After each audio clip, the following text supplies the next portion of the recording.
A little peace and riot. I'm the Nooch. I'm Beard. So today we got a little bit of a cool episode. You know, we did have some fans that started to hit us up and talk about military, mental health, things like that. And just the amount of them that blew us up, I was like, well, I got to definitely talk about this stuff.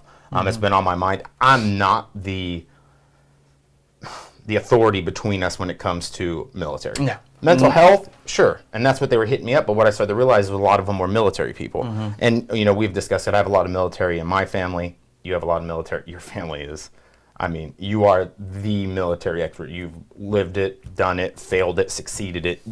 You've done the full spectrum. So I've been getting into, you know, the mental health thing is very big for us here at Peace and Riot. Like, I struggle with it immensely, and Beard has it in his life immensely too, and it's something we talk about openly and want to positively help people. Make sure that you are hitting subscribe. You know, it's right down there, nice little red word that says subscribe. Catch all of our upcoming content. If you turn the bell on, you'll know when we put out the PSAs for mental health, any of our gaming stuff, conspiracy theories, music, really whatever tangent we're deciding to go on that day. But I definitely wanted to ask military stuff because I have, manic issues and mania issues. And as I'm talking to these people, I'm not one that understands military. You and I have definitely, I wouldn't say butted heads, but, you know, I went college and I'm just not a military family, you know, and then there's been occurrences and good stories from it. And I'm like, damn.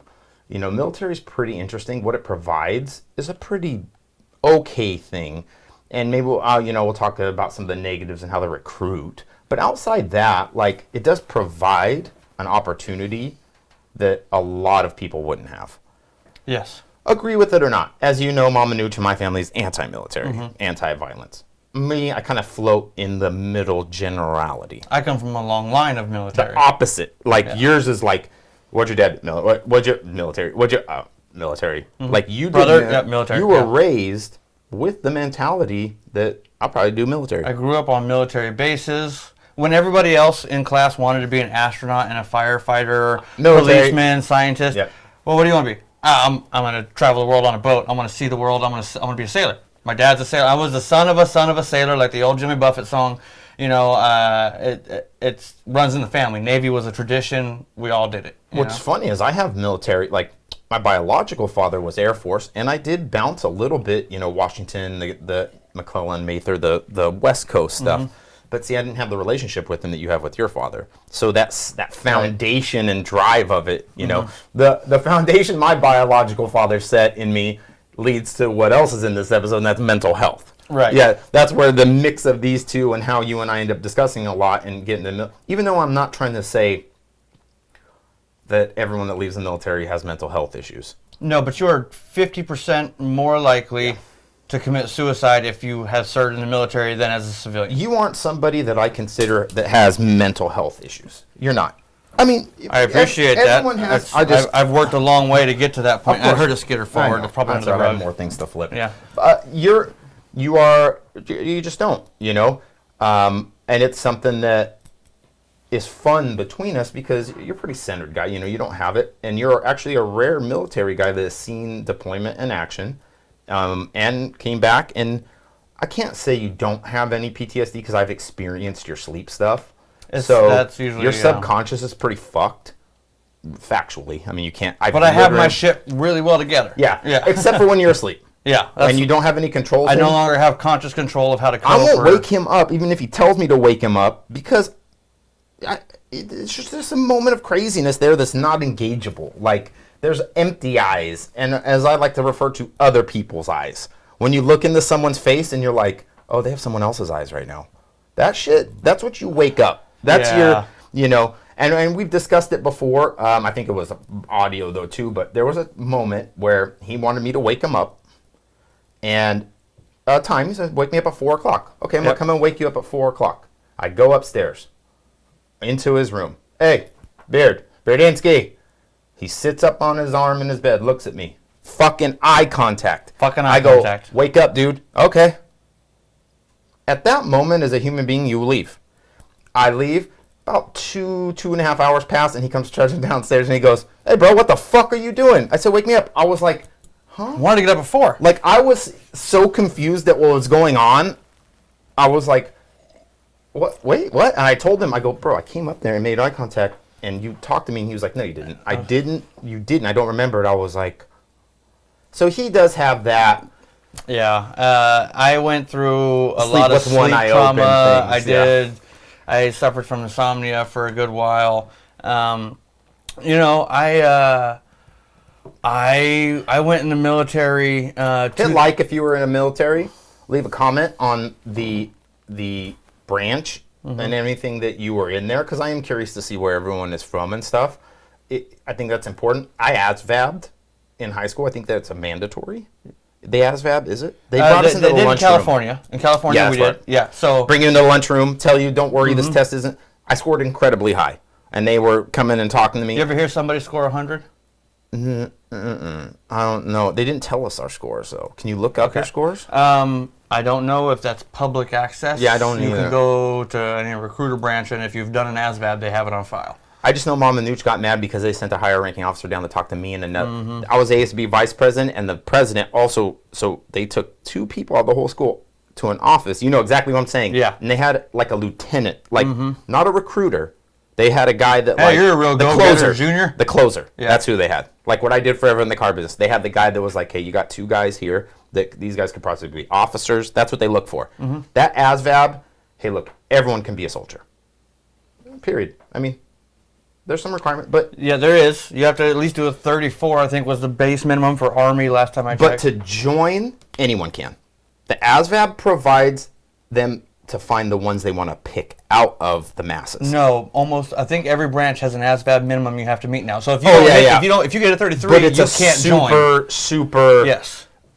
And that makes look, 34 is low. What they're saying if you've done middle school, you can't can load get a a gun. You can't follow basic instructions if you score below these mental thresholds. Yes. They're not saying you're too dumb, because if you've taken the ASVAB, you know that it's a general logical skills. It's a general logic test. It's not like standardized school testing CTBS where you go in and you fill in this. No, it's in this situation. There's not a wrong or a right. It's more of a personality.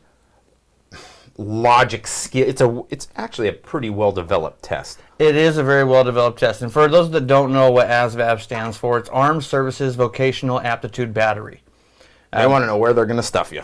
They want to know what job would fit you best based off of your reasoning and your problem-solving skills, because they don't want to put somebody in charge of the nuclear reactor if you don't handle stress well, if you don't know how to figure out problems or complex math. So you'll see is what they'll do in the test. For instance, one of the first versions I took had like 3 or 4 questions where it had wood dimensions. Okay, if you have a 2x4 and you lay it next to a 2x4 on its short side, so the 4 side next to the 4 side, how long is that? If you answered 8, you're wrong. Yep. Because a 2x4 is not actually 2x4. It's like 3 3/4 or something. It's 1 3/4 by 3 3/4, exactly. And so you have to do the math that, okay, well, that's actually 7.5 inches. And they'll offer you 8, 7 3/4, 7.5, 7 1/4. It's trick question loaded. It's a trick question because everybody looks at that and go, oh, 4 times 2, boom, boom, boom, 8. But if you actually understand wood, if you have that wider generality of knowledge, okay, now you can fit into a CB's category. Yep. See, because CB's go out and build shit in the combat situation. Engineers and things. But they're not going to take the time to teach you basics about wood if you don't fucking know before they can teach you how to go be a CB. So that's where the Armed Services Vocational Aptitude Battery, or the ASVAB, comes in. It's funny because Mama Nooch, so the military has certain standards they have to follow. Like, oh, you're underage, they have to let your parents know they're coming to recruit you. Your parents have to say it's okay to do the ASVAB. Pretty much everyone does. I mean, they're like, take it. Like, it's not we're not gonna keep you out of that test. Now they send a letter home, and I was bad at giving. This is pre-internet. Yeah, there wasn't emails. They didn't email your mom, so you had to give the letter. And in that letter, the military does not need the parents' permission to talk to the participant of the ASVAB after. It's a loophole. That lieutenant wasn't coming in needing permission to discuss my ASVAB. Correct. He didn't. My parents had already signed okay by letting me take the ASVAB. But the military did need to notify my parents that he's coming to talk. Well, my mom found that note the day before. I didn't know she had found the note. I played sports. I just wasn't home. So I go into the principal's office to meet the lieutenant. I was in there maybe 30 seconds. They sit me down and the president down, the other kid. And then the lieutenant comes in. Door opens, Mama Nooch grabs me by the shoulder, walks me out. We're in the hallway. Beautiful. Vice principal comes down. Oh, what's going on? No. That's all she said. No. I'm going to take him back to class now. And he just stared at her. And they stared for like 30. This is pre-adulthood for me, so I didn't know the stare. That was the stare of looking into a mother's eyes. And she was right like, now. Yeah. It was so funny. Because I was sitting in there and I was like we thought we were in trouble. Mm-hmm. Like, I was like, did I cheat? Like, right. You know what you're They being said called I didn't in have for. to cheat. And then you see your mom and you're like, oh, shit. Oh, no. When she walked in, when Mama Nooch walked in, I was like, oh, high-ranking officer. Yeah, because they were about to sweeten the pot for me, and they would do what military does and offer us, full ride scholarships. Hey, we want to bring you guys into the officers, ROTC, however, the little program, that's what that guy's job was. My mom fucking kiboshed that. Mm-hmm. Your family was the opposite. That shit kind of happens. You guys would have celebrated. See, no, I was signed up.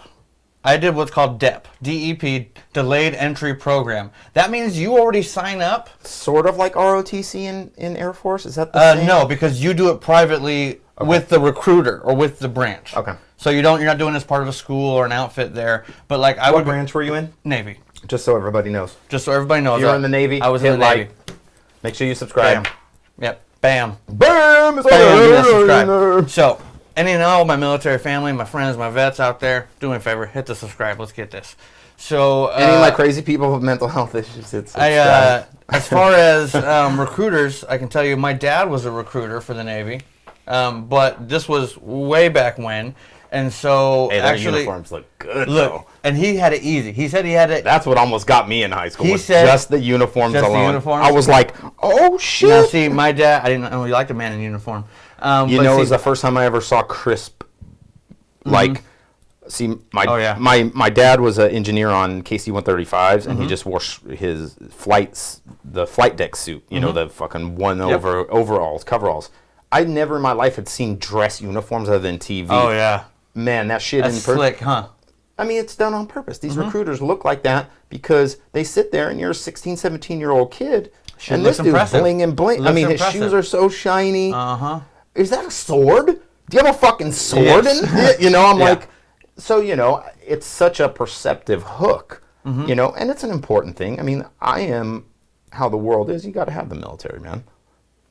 Now, you don't have to like it or agree with it, but at this point, you can't take it away. It's like trying to take currently necessary evil. They're like trying to take the pee out of the pool at this point. Like, so, it's just like I was saying, my dad was a recruiter, and he had it easy because the movies... Did he school recruit? No. Okay. No. My dad had it easy. He said he just sat there and signed in the floods of people that came. Man. Because 2 movies came out during the time he was a recruiter. Oh, no. And these 2 movies were the 2 largest surges in Navy enlistment. The first one, Top Gun. Yeah. Because everybody wanted to be a Top Gun pilot. Oh, my God. So, and that's a Navy program. I wanted to be a Top Gun pilot. And then there's the Blue Angels and all that. So people are just flooding to go be a Navy pilot. So, and then Hunt for Red October. Oh, yes. Give me 1 ping, Mr. Pacelli. God, that was a fucking Give me 1 ping only, please. Yeah, fucking. So that's my little Sean Connery for you. From Connery movie. So Hunt for Red October is my dad's favorite movie of all time. It's a great I have movie. Seen it probably that has Denzel in it also? 30 Is Denzel the first officer? Let's see. And there you have Denzel. It is. That's that's a good. There's a huge cast. You have Hugh Jackman. No, you might be thinking of Crimson Tide. Yeah, that's Hugh Jackman and not Hugh Jackman. What's his name? What's it Hugh called? Jackson? What's it called again? There's Crimson Tide, Hunt for Red October. Hunt for Red October. Those are the 2 big submarine I do movies there. mix those up. Yeah. But you're thinking of because Denzel's in one of them with it's not that one. He's in it with Gene Hackman. Gene Hackman, that's the name I was thinking of. I kept saying Hugh Jackman, but I meant Gene Hackman. Also a great movie. Yes. So, but the Hunt for Red October was a massive push. Alec Baldwin. That's who's in. God, that's a good movie. Such a good movie. I'm going to have to rewatch that. It's such a good movie. Yeah. I'm like, oh shit. But it's got a whole host of good actors in there. Whole host of good actors that went on to great, huge careers. But that boomed the military. But huge for his Your office. Dad was so just my dad was just signing. Come on in. Yep. You want to be subs? Cool. That way. Jets? Cool. That way. He got the Glenn Ross leads right there. So my dad was great as a recruiter. Never had to go to schools or anything like that. Now, my recruiter had it easy because I grew up knowing I was going to be a sailor just like my father, just like my granddad. It was what I was doing. That was my logical step. It was the only thing I had planned for. And when I say that, I mean I didn't apply to any colleges. I graduated high school early. I did an independent study program so I could stack years simultaneous. Your mind frame was military. My mind frame was get out of high school so I can hurry up and go in the military. Because if I have to stay in high school, I'll have to wait till after I'm 18. But if I can get done early, then I can leave as soon as I'm 18. Now, if I want to get off and start the best I can go sign up when I'm 17 with parents' permission through the delayed entry program. Your parents 100% were like... My dad is active duty with 20 years in at this time. Yeah, can I join early? Yes. They already knew for the last 10 years I've been saying I'm going to be a sailor too, just like that. Mm-hmm. And so I went in there. You're the middle brother? Signed the paper. I'm the middle. Okay. Yeah. The older brother at the time, military. Huge pothead, skater. He didn't go military? The younger brother at the time, huge pothead, skater. Neither one of them went military at the time. I was the first of us. At this point, we have all already finished serving. We all went in, we all served, and we're all out. But at the time... That's current. That's currently. Yeah. But at the time... It was just me. I was the first of us. And then he was doing he had just did his first semester at San Diego State College or San Diego State University, one or the other. I don't know. I think it was SDSU. So he was there. My younger brother was still in school, and I was getting out of school early to go off. And so I basically signed up. Now I'll tell you, I left for boot camp September 25th. 2011 or 2001. I know you enjoy when I go into the table. Yeah. September 25th, 2001. Yeah. Because for the last year I was signed up, and then 2 weeks before I'm getting ready to go to boot camp, 9/11 happens. Oh my God. So I went into the military right at 9/11.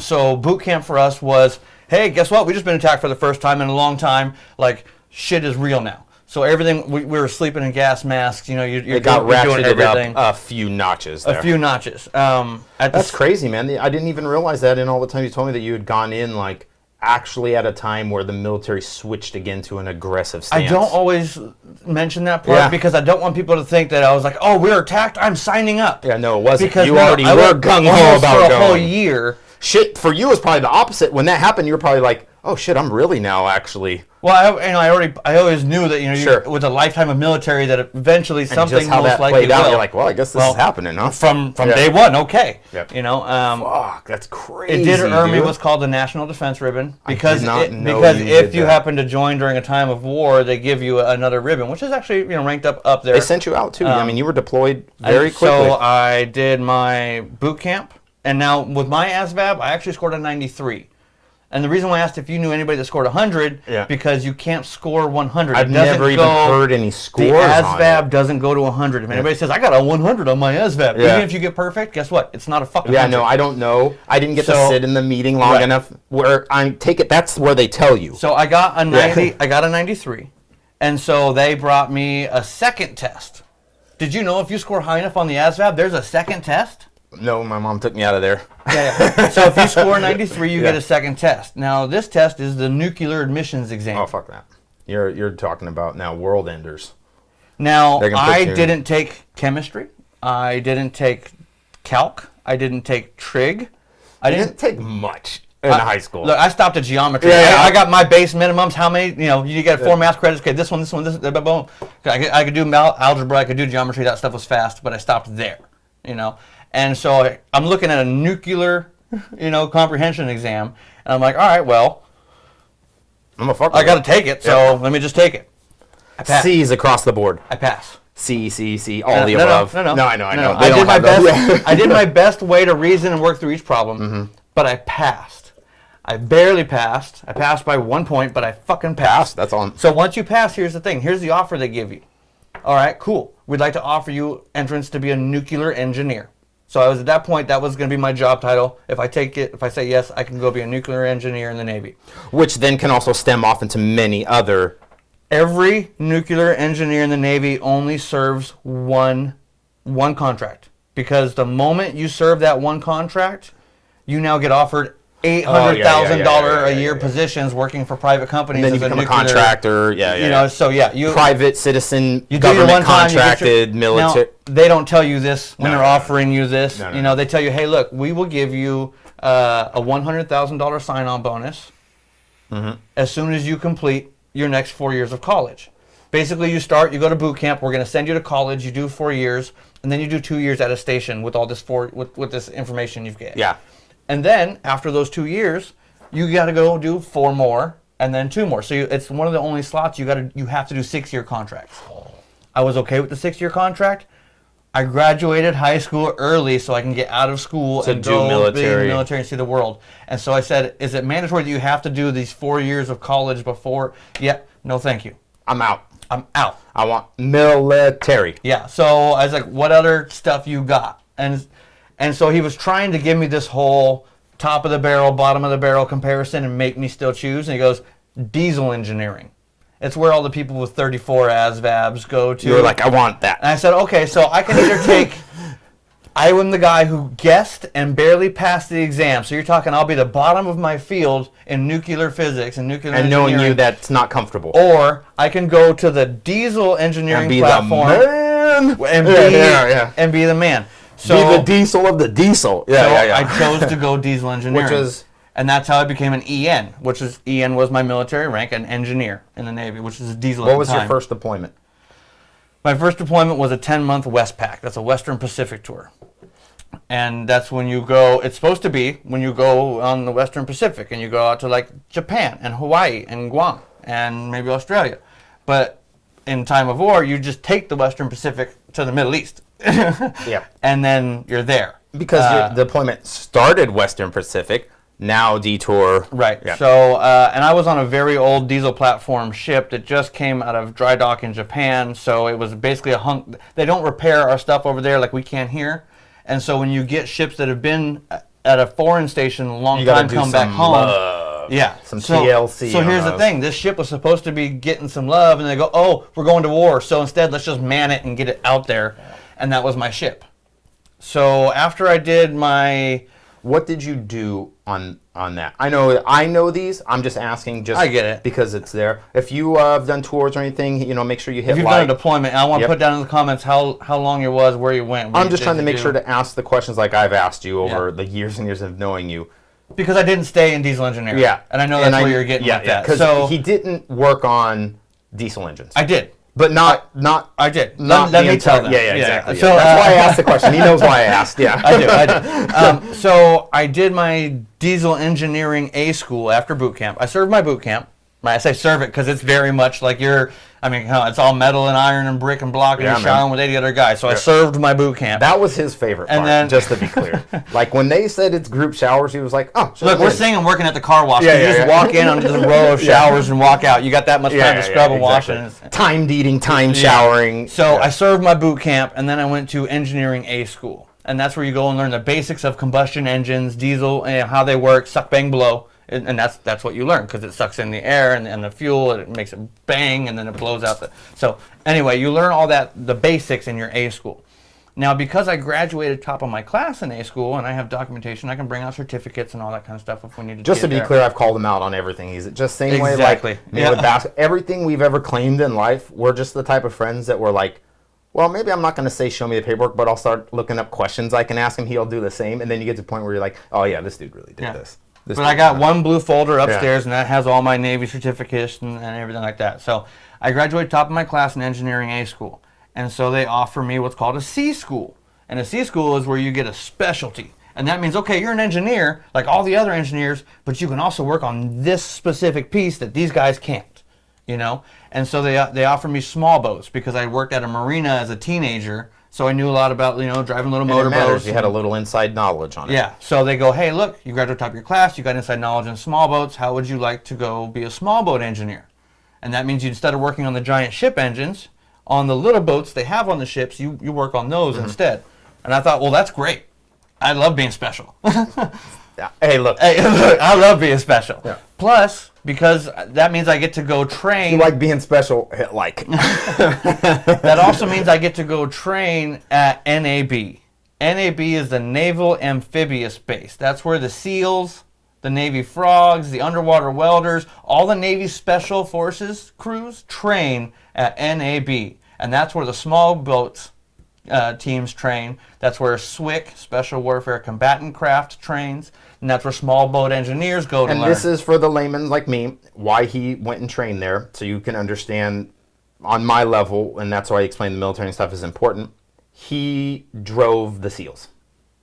He was in charge of their safety and transport, just in a layman's terms. He can explain it better, but to people that didn't do military like me, that just, like a lot of the stuff he says, and I know my stuff, I don't understand. You have like a lot of stuff he's explaining and like the acronyms and stuff, it's like ASVAB. Until right now, us recording, I had never known what ASVAB stood for. Oh, wow. Okay. I've only, because when you Google it, they pop up. They just say ASVAB again and again. So that's why and he's being patient with me because I know the answers, but I just wanted, he drove SEALs. He drove SEALs. That's not what he did. I drove lots of people. I had the opportunity to drive SEAls while I was deployed. His job was safety of people anybody on my boat. Yeah. Anybody on my small boat. I'm a small boat engineer. It's up to me to make sure that this boat is going to get us from the ship to wherever we got to go and back to the ship. Exactly. Simple as that. Now, did you ever attempt BUDS or SEAL? I did. I attempted SEALs, and I did not make SEALs. That shit's hard, just to be clear. Yeah, no, and I will say... That's a good story. Okay, so I didn't train for the SEALs. I didn't go, cool, I'm going to be a Navy SEAL. This is what I'm doing with my life. I had the opportunity to grow up in military housing. My neighbor was a SEAL, and he didn't plan on it. He did it because a bunch of his friends were all trying for it at once. They all went in together, and so he just kind of joined in with his friends, went along for the ride, and he actually made it. He said it's all a mental game. I thought, cool, I can do a mental game. And so when the opportunity came around, they said, who wants to try out? I said, I do, and they give you a little pre-test, and you have to do a run and a swim and pull-ups. Sorry, this way, not this way, this way. Now, the couple times I had checked to see if I would pass the pre-test in case it came around, I could, but I was going this way. And so when the test came around and we went this way, and this was the mandatory, I realized that I had screwed up and I missed the pull-up. And they let you do a retest. But when the retest came around, same thing. I don't have time to train by myself or anything during boot camp. It is what it is. You have to stick with the group and do what you're doing. So they're like, all right, you get to come back in 2 weeks and try it again. But if you don't have the time to improve that muscle group or what you need to do, then you're screwed. So I didn't make it into the SEALs. But they kept an eye on me because I tried. I wanted to be special. They knew that. And so pull-ups too. I got the chance to be in, to go back to the base, which was great. The Navy housing I lived to was right next to it. I feel you on the failure of the pull-ups. Yeah. So I, but I had the opportunity to do a lot of special, cool shit. And so we got on. I went back after finishing my school there. Actually, at my first school there, my first sea school, I graduated top of my class. So, that one was inboard motor overhaul. For diesel Cummins engines. That means I can take apart and put back together a diesel motor for a small boat. So I passed that one top of my class, and that's when they got to put me into the outboard motor overhaul. And those are the motors that go on the back of the boat. You see the pip up, most of the speedboats you see out there. So I learned how to take those apart and put those back together, and that's when you start seeing a lot of the faster boats in the military. Now, the Navy SEALs came out with a brand new boat at the time, which runs on an entirely different propulsion system. It's basically a giant jet ski. It's ridiculously fast. It's like a water-cooled F-14 engine. So none of my training applied to that boat. But my status as a boat engineer still did. So when they would deploy you out to, let's say, you're supposed to be in the Pacific. Mm-hmm. They sent you, obviously, because of 9/11, to the Middle East. Right. You're not going against, like when you're in the Middle East, there's not a naval threat from who we are against there. I mean, Afghanistan, Iraq. What is it that when they send you out with your specialties and that you're doing there? I mean, I know there's support. I know there's a lot. Right. There is a lot, and a lot of times, and we did different things, on the way there, like humanitarian missions in Kenya. That's true, yeah. So we did all different kinds of stuff on the deployment. You ever get malaria or anything? No, they give you, when I tell you about the amount of vaccinations and shots, you can't anti-vaccine in the military. This could be a syringe, and they load the whole thing in this arm. You come back the next day, it's one in this arm. You come back, it's this side of the butt cheek, it's this side of the butt cheek. It was like one of those color pens. Remember all those? It has like 8 different hands? But they'll do 4 at a time. Because they do. You get, it's like those tattoo needles where you see like 15 different needles all together. Yeah. That's what they are. You've seen the craters on people's arms, older military. And you get this giant... Where they've mashed 10 Vaxes into you. Yes. And it's like, get on the boat. Yep. And you're like, fuck. I don't feel good. They're like, get on the boat. That one's not bad. The peanut butter shot. If you know what the peanut butter shot is, hit like... Peanut butter game and shot is something. Say something in the comments. Let me know where you got yours. Peanut butter shot's the worst. Yeah. And that's a vax shot you get also when you're doing traveling. The military, your experience in it and everything is great. Anyone can hit up Beard inside of like military experience. Definitely hit him. There was questions towards me that I send to him. Beard710, that is his Instagram, or just hit us up at peaceandriot.com on questions. But I want to treat everybody to something that I find really funny. And it's a very, Beard's on the way back from the Middle East. Beard's great. Let me tell you this. I respect Beard, and he comes across as, man, he scores great, and he can say all that too. But there's an aspect of Beard that is why we're best friends, and he's a fucking degenerate. Beard is a degenerate. Beard's a degenerate. It's fucking facts. And so everyone goes through this, and they talk military, and they're like Beard, and Beard's knows, like, he does research, he's calm, he's peace, all this. How about what happened in Australia, Beardy? Why aren't you in the military anymore? There is a reason. Are you in the military still, Beard? No, I'm not. Oh. Unrelated. Oh. Unrelated to the story. I know, but it's unrelated to the story. It all plays into it. No, the reason I'm out of the military is completely unrelated to that. So. Hey, I'm going to go on a trip. Yeah.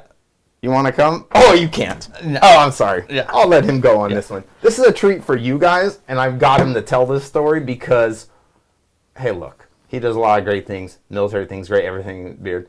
I just like it to be known that Beard has also shit the bed like I have in life. Always been peaceful. Yes.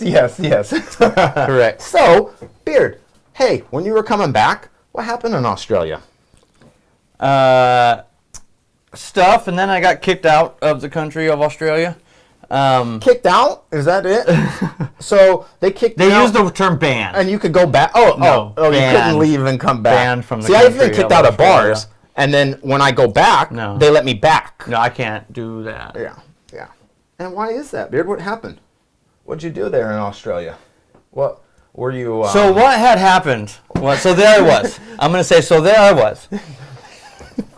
After a very long deployment, now on the way out, this old ship. Medicate for this one. This old ship that hadn't seen love in a long time was breaking down a lot. And as a fellow engineer, even though my world was the small boats, I had to lend a hand whenever possible to keep this big ship running. And so I missed I missed Liberty ports. When we pulled into Guam, I didn't even get to leave the ship. I spent day and night working for almost 20 hours a day and didn't see Guam. I saw it from the edge of the ship when I went out for a smoke break. I never stepped foot on the island of Guam, and I was there twice, actually. Still never stepped foot off the ship. So I missed a lot of Liberty opportunities on the way out. Oh, that smells good. Oh yeah, I love that email. Yes. And so on the way back from deployment, when we were done with our missions and it's time to head home, and we're stopping at Liberty ports to gas up and get some stores on load. That's when you get supplies brought on board the ship. There was some steam to be let off and some catching up to do. And I had made a good couple of friends. When you are in a foreign country in the military, you have to have Liberty buddies. They don't let anybody just go off the ship and be like, all right, I'm going to go and check out the island by myself. I'll be back before we leave. Promise. No. You got to be in a group. Sometimes it's 2, sometimes it's 3, whatever the captain decides the size of your Liberty party must be. We had at this time triples. You got to have 3 people with you. That's a Liberty party, and you can go out and do your thing. And in most friendly countries, it's 1. They just want to make sure that you're not alone. Nobody's alone. But here in Australia, for some reason, they said we had to have 2 buddies. You got to have parties of 3. Now, you guys are just going to go sightseeing, right? You guys are just going to see the sights. Partly.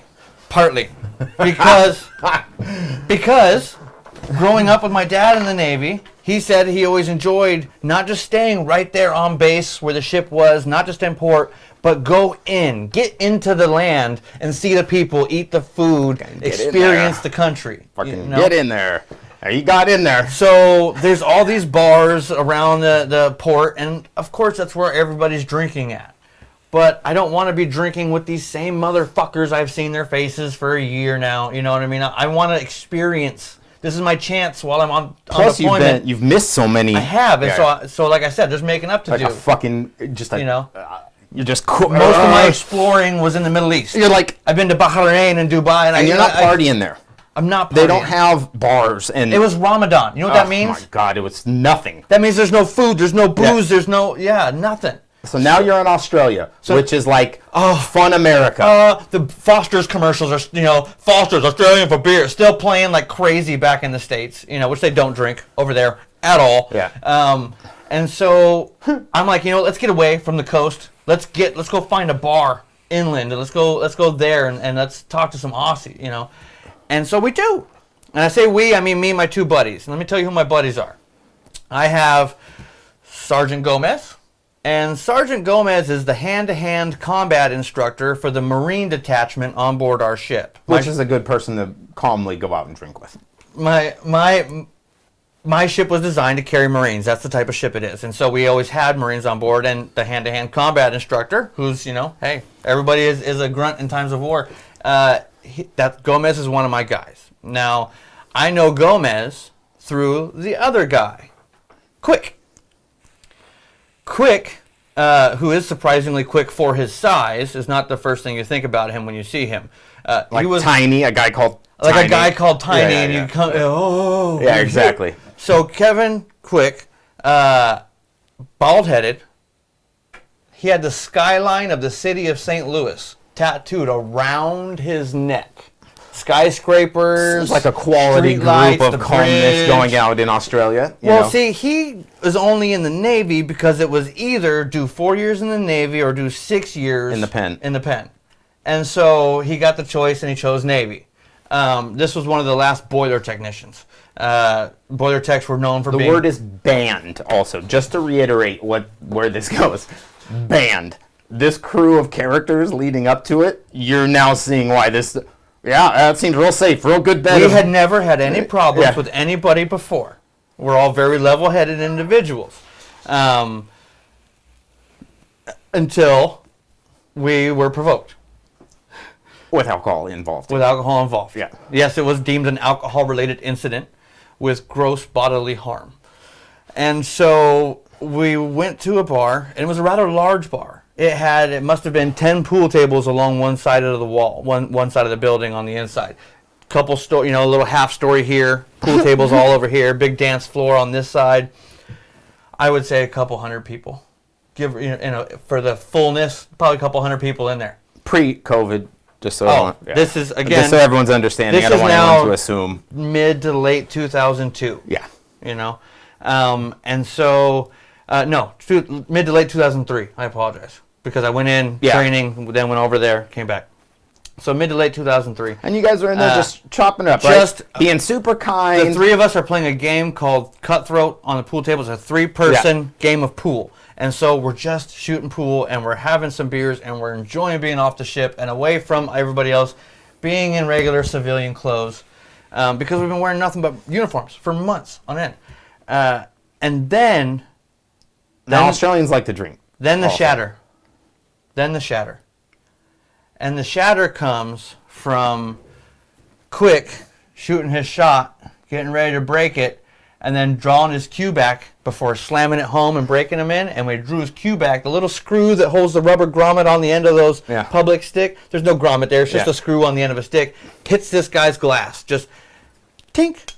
And there it goes. Shatters. And he's holding a broken cup and booze everywhere. And that guy is mad. Mad. And I can tell he's mad at the American soldiers that are in his local, non-military established bar. There's a reason the military tells you to go to the coastal bars. They don't have guys like, I don't even know what you call hillbillies in Australia. If anybody knows, put it in the comments. Hit like Australians. Yeah. Yeah. That's what they're called. What you don't do to an Australian is fuck their beer up. Don't fuck up their beer. But look. He wasn't happy. Quick was quick to say, I'm sorry, let me get you another one, that's my bad. But this guy, even though he was mad, and I mean he was mad. Because he took the drink, and he had the broken piece, and he threw it down, and he shattered it, and he started screaming, and so Quick turned around, hey, look, I'm sorry, let me get you another one. What were you having? But his buddy, because he had a table of buddies. They decided to share in the anger. And one of them just came from right over his friend. His friend and Quick are talking, and all of a sudden his buddy just come and run right over the side, reaching over his Which, friend's just to be shoulder. clear, was my favorite move ever in fighting. And Coming up behind your friend and just punching from behind him. Well, you know I have, so I'm 6'1", but I have a 6'4" wingspan. I have really long, goofy arms and big hands. Yeah, you wouldn't see it coming. Like, you would be talking to someone, and then they would say, go, gadget arm, and they would just be like, So 20 years ago, that's not. Yeah. This guy comes in just full on. Quick did not move quick. It wasn't a quick. Quick is big, and whether he knew he could take it or just caught him off guard, he just kind of swallowed it. He didn't just swallow it; it just didn't have quite the impact I think that guy was hoping for. Yeah. And so he just kind of met a wall there because Quick's wall. He's 6'4". He has to weigh 300 pounds, and he doesn't have very much fat on him. He's just a massive, they definitely were ready to brawl. Mountain of a man. They probably were ready to brawl with you guys when you guys walked in.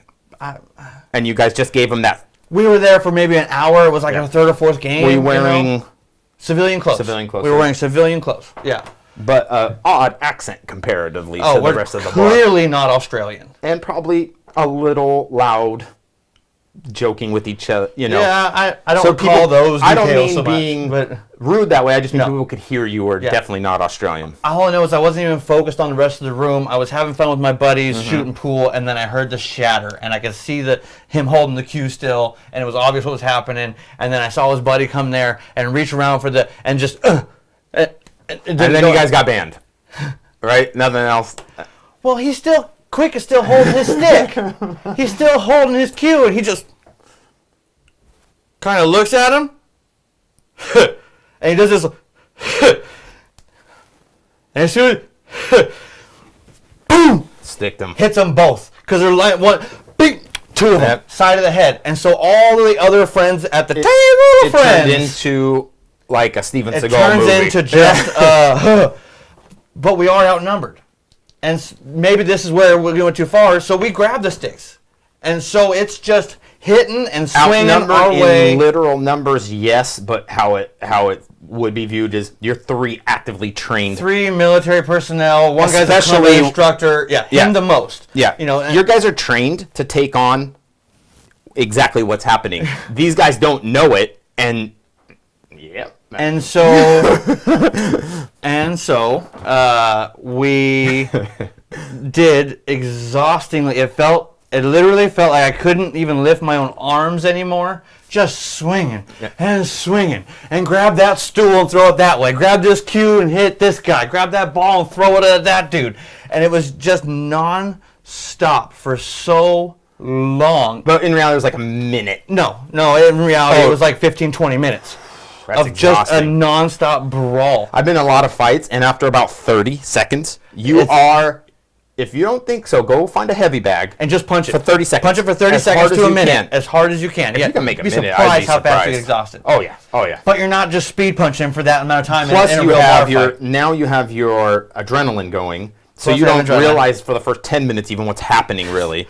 The punches and all the... Yeah. And not to mention, this is my first bar fight. I have never been in a bar fight in my life. See, I'm the opposite there. No. I majored in it in college and minored in it as well. Well, so my experience of bar fight was everything I'd seen on TVs and movies of bar fight, which was, hey, anything goes in a bar fight. Yeah. You're chucking away, you're grabbing, throwing, it's a melee. And then you mix that with some booze in your military training, and everything looks like a goddamn weapon. And so me and Gomez and Quick caused extensive bodily damage. And I won't get into or have you get into the depth of the 41 counts of bodily harm of the but like the whole process after and all that. Like that's just a whole. We'll do another one on that. Yeah. So after this event is even fucking better, but it is the catalyst of his leaving the military.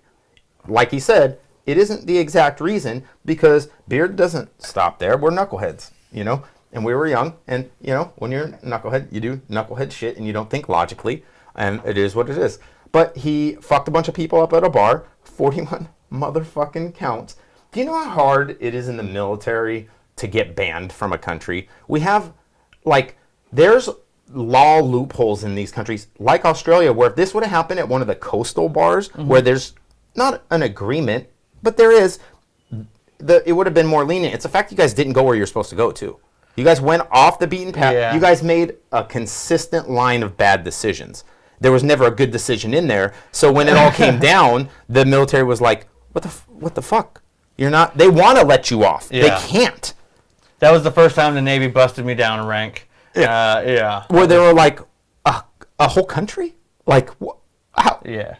I mean, that's they were fine. It wasn't. They didn't ban the ship. They didn't ban everybody else. You guys. But me and Quick and Gomez were all delivered from by in a paddy wagon. Yep. You know, they delivered all three of us in a paddy wagon, transferred us over at the Australian police station to MPs, military police, shore patrols. Did they make the Navy stay in cells at all?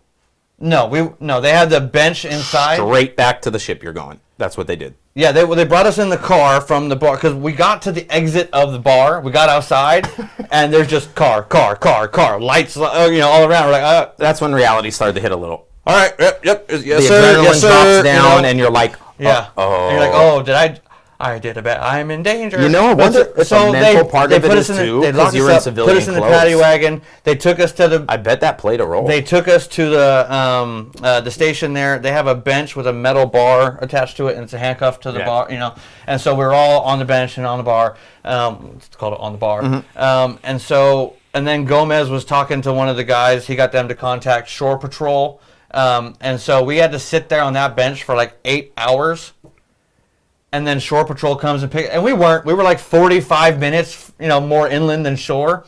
But 8 hours later, you know, the last 12 hours before the ship's getting ready to go out, they come out and they collect everybody from drunk tanks or wherever the fuck they got put, you know, and they get us from there, from the paddy wagon. They take us back to the ship. His drunk tank was a little more serious than the rest. We were delivered with a letter that if our ship or any ship carrying us returns to the great land of Australia, we are not to step foot off the pier. You are never touching that land there again. Never touching that. I can be on the concrete pier that the ship has to tie to, so I can hook it up or do what I got to do. Yeah. But where that pier attaches the land is my boundary. Because of some international waters law or you have a job. But other than that, don't you get on their land. That is fucking so great that... What's even better is the lack of learning. And this was in Darwin, Australia. Yeah. And I say that for a specific Darwin darling that has been waiting for this Australian story for a while now.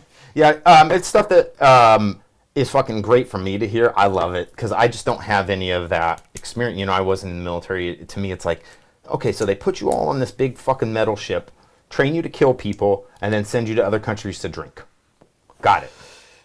Mind you, other countries that all have lower ages to drink in than ours. 21 here, 18 or lower everywhere else. And so I'm sitting here like... So you have a bunch of these guys that are now trained and fighters that have never drank in public settings in excessive amounts before, all doing it for the first time in a foreign country. And that's what happens. You get banned from a fucking entire continent, country, whatever you want to call it. He's got them all. He checks the whole fucking list of banned. Just so I wasn't always a fan of that. Peaceful. No, not at all. But because I've experienced a lot of guilt when the Navy hit us up later with the amount of writ of bodily damage and stuff. Yeah, it hits you because you guys are all humans. I felt bad. Yeah, and I've really toned and I think that's where I think my first real curve of unchecked aggression really started to taper towards the emotional level of maturity and control I have now. I had a similar thing too with all the fighting and everything, just a bad fight that had legal things and everything. And then you look back and you're like, Are you fighting a kid? No. I never was that. I targeted the douchebag bully guy. Yeah. So I like to just party and have fun. I can still see you punting a toddler. I don't know why. Yeah. I mean, this depends. Kids are assholes, but I love dream crushers. I have a few. Same. But sex trophies. Yeah, exactly. I like to not fight anymore. Mm-hmm. I don't want to ever get hit again. I actually find it more enjoyable now to destroy somebody verbally. Yes, me too. Than Which I didn't before. Than I ever did with my fist. Exactly. I used to get the same enjoyment out of, and I like the military story. I'm glad Beard shares that. Not too many people want to openly share. And there's a few good ones, like eating camel while riding a camel. Oh, I'm going to have him tell the end of his military one, too, at some point. But that's a whole nother episode. That's a whole nother bag. Because it gets even better. Not the fun fighting aspect up to it, but the dumbness. I did some dumb shit, yeah. Yeah, we have. I'll tell them a bunch of my dumb shit at some point, too, which blows Beard's dumbness away. Just his peace level dumbness. It's dumb. Don't get me wrong. Degenerate dumb. Mine is deeper and funny. I do want to say that while I was in the Navy, sadly, no UFO sightings. No UFO sightings. So if you enjoyed it, if you are a military person, definitely make sure you're hitting subscribe. That's super important. Make sure you like it. I want to see all the branches that you were in, interesting places you went. And if you have a funny story or something like that and you want to get it like inside of the content, drop us an email, peaceandriot.com. You know what I just realized? What's that? My chances of dying at work are huge because I would join the military like right after 9/11. I'm in healthcare during COVID. Like, what am I even doing with my employment choices right now? Like, hey, look, but they've also been good paying jobs because of that. Yeah. When you're taking these risks. But we appreciate everyone's support. I look forward to your guys' military story. Subscribe, and catch all the content we're going to throw up here at the end too. Probably mental health stuff. Make sure you guys go out, hug your homies, check on everybody. If you have military people and they suffer from PTSD. During this COVID, it's been tough for everybody. It is. Everybody. Vets are 50% more likely to commit suicide than hug people your homies that never doesn't served. mean go past COVID protecols and go hug someone. No, it can be a mental hug. It can be a verbal hug. You send them a fucking note, anything. Yeah. But definitely do that. Check on everybody. We appreciate everybody in the military, and I hope they make weed available to everybody in the military as part of when you get out. Fucking Here's sure. your fucking weed. Peace out. Thank you, guys.